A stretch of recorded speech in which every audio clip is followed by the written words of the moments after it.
Yo, salut à tous, c'est Locan et bienvenue dans cette vidéo dans laquelle je vais vous expliquer tout ce qu'il y a à savoir sur le nouveau Mac Studio, qui est le Mac le plus puissant jamais créé par Apple à ce jour, ainsi que l'écran, le Studio Display, annoncé hier lors du Special Event Peak Performance d'Apple, ainsi que l'iPad Air et l'iPhone SE, mais on va passer rapidement dessus. L'idée aujourd'hui, c'est de faire la vidéo la plus complète que vous pourrez croiser. Mais attention, parce que j'ai déjà configuré le Mac Studio ainsi que le Studio Display pour vous en faire les déballages ainsi que les tests les plus complets possible, des tests croisés aussi avec le MacBook Pro 16 pouces M1 Max Full Conf avec lequel je travaille aujourd'hui. Donc pour ne rien louper, abonnez-vous et activez les notifications pour les nouvelles vidéos puisque YouTube a tendance à choisir un petit peu les vidéos qu'il va vous proposer quand bien même vous êtes abonné à la chaîne. Donc si réellement vous voulez rien louper, c'est important d'activer les petites cloches. Et puis au pire, vous diminuez la notification un petit peu plus tard, mais en première intention, assurez le coup. C'est aussi important que vous me disiez dans les commentaires de cette vidéo ce que vous voulez voir tester sur ce Studio Display et le Mac Studio, parce que c'est comme ça que ça se passe ici. Le contenu il est fait pour vous réellement, donc lâchez-vous, ça servira pour les futures vidéos. Commençons directement par l'iPhone SE 2022, l'iPhone SE qui voulait dire à la base Special Edition et qui aujourd'hui n'a plus rien de spécial en fait. C'est l'iPhone le moins sexy de tous les iPhones, de tous les produits d'Apple. S'il y a un truc vraiment pas ouf renouvelé parce qu'il faut le renouveler et que c'est cool que ça existe à la gamme, c'est bien l'iPhone SE, puisque cette année c'est toujours le châssis d'un iPhone 8 dans lequel on vient mettre une puce Apple A15 qui est la même puce qu'il y a dans les iPhone 13 par exemple. Donc on récupère de la 5G cette année, on va avoir une vitesse de connexion bien plus rapide, c'est cool, c'est super cool même. On n'aura pas d'onde millimétrique, c'est de la 5G sub 6 GHz, donc on s'en fiche aussi puisqu'on n'a pas d'onde millimétrique actuellement en France. Conséquence directe de l'arrivée de la puce A15 à l'intérieur de l'iPhone SE 2022, c'est l'arrivée de Deep Fusion, du Smart HDR4, ainsi que des styles photographiques, tout ça supporté par une batterie un petit peu plus grosse. Tout ça pour un iPhone, encore une fois, à 529 €. Donc c'est vraiment cool qu'Apple propose ce type de produit parce que même si le design est amorti depuis des années, on a toujours un iPhone d'entrée de gamme, entre guillemets, avec une puce qui est la même que celle des tout derniers iPhones sortis l'an dernier, le haut de gamme, l'iPhone 13, 13 Pro. Mais pour autant, on va avoir un produit bien moins cher. Concernant l'iPad Air M1, maintenant, j'aimerais vous dire que c'est un iPad absolument nouveau, totalement revu, impressionnant, etc. Et c'est pas le cas, pas du tout même, il y a juste, comme l'iPhone SE, une nouvelle puce à l'intérieur, et cette fois-ci c'est une puce Apple M1. Apple la met partout, et ils ont parfaitement raison, ça fait des grosses économies d'échelle, et des gros gains en performance par rapport aux puces existantes précédemment.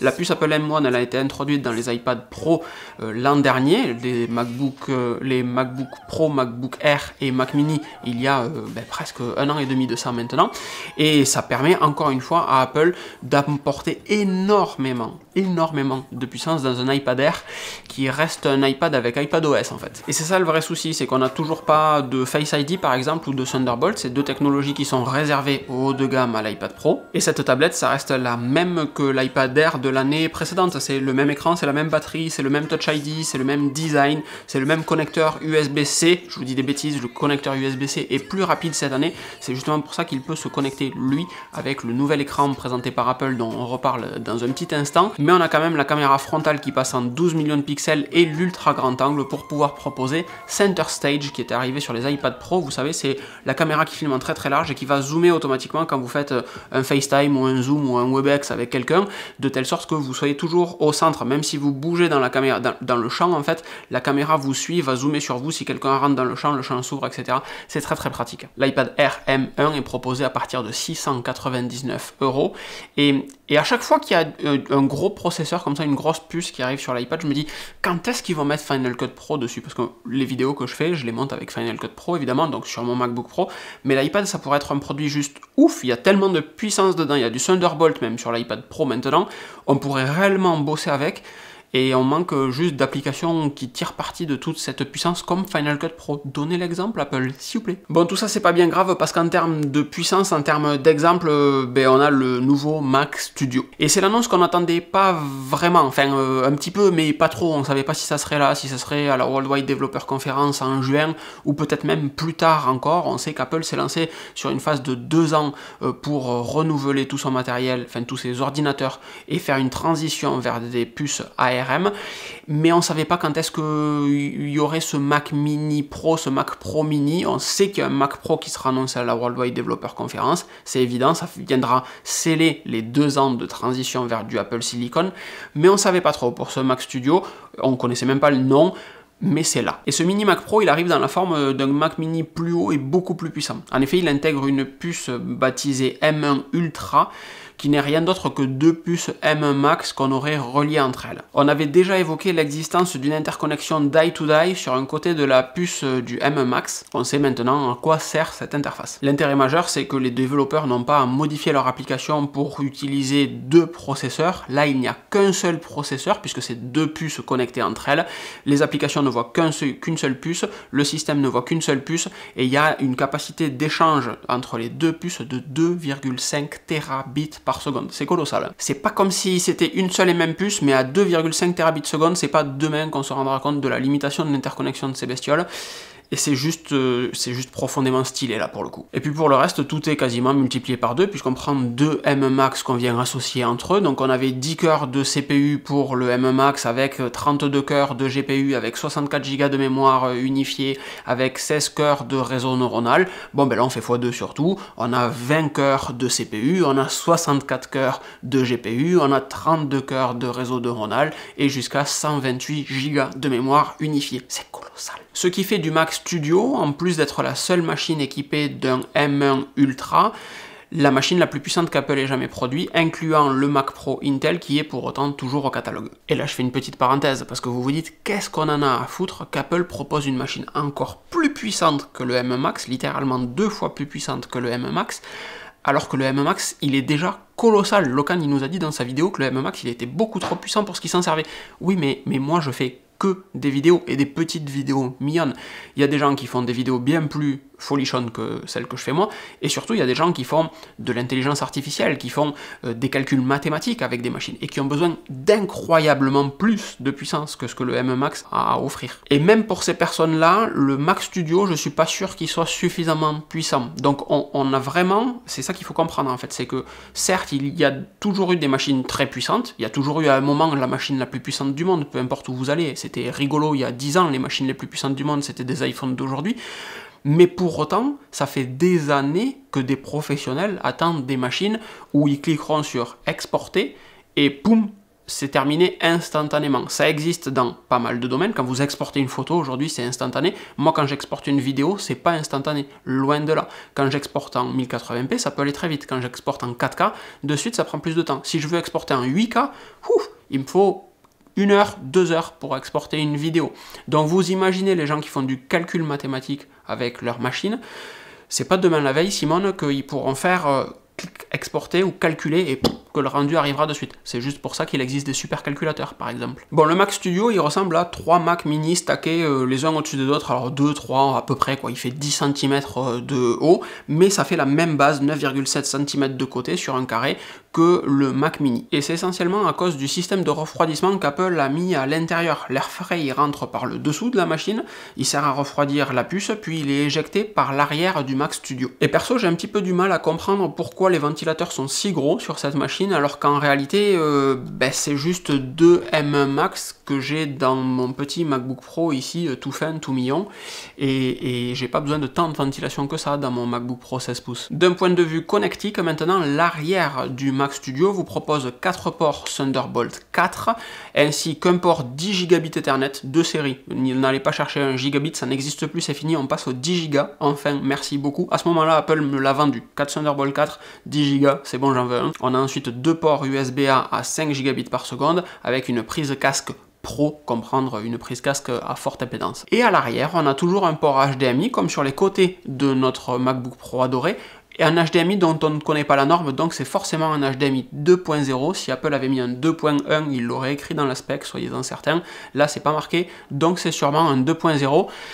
Et ça fait un peu rager quand même. Autant sur le MacBook Pro machine mobile, je me dis, bon, qu'il y ait un HDMI 2.0, je m'en fous parce que c'est pour connecter un projecteur, etc. C'est du dépannage, l'HDMI sur un MacBook Pro qui est une machine de travail mais portable.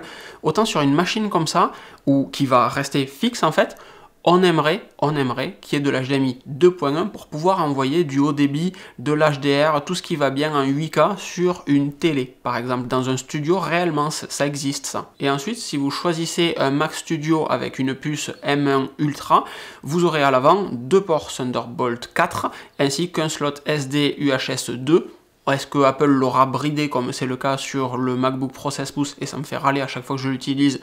On ne sait pas. Si vous prenez un M1 Max, les 2 ports Thunderbolt 4 deviennent 2 ports USB-C. Le Mac Studio avec la puce Apple M1 Ultra, 64 Go de RAM, 1 Tera de SSD, il est commercialisé à 4600 €. C'est la machine que j'ai commandée hier soir pour vous en faire le test le plus complet possible. Il y aura plusieurs tests croisés, etc. On va faire des trucs un petit peu fun. Ça sera livré vendredi prochain, le 18. Si c'est quelque chose qui peut vous intéresser, je vous l'ai déjà dit en introduction, mais abonnez-vous à cette chaîne, activez les petites cloches parce que YouTube des fois proposer des trucs qu'il a envie, et mettez un commentaire s'il y a un test particulier que vous voudriez que je fasse. Et arrive ensuite le Studio Display qui semble être la version poids plume du Apple Cinema Display XDR. À l'arrière, pas de système de refroidissement en forme de râpe à fromage comme sur le Mac Pro et le Cinema Display XDR. Je dis ça en rigolant parce que j'adore ce design, je le trouve vraiment très très classe. On a un écran qui fait seulement 27 pouces, seulement 5K, seulement 600 nits de luminosité pour seulement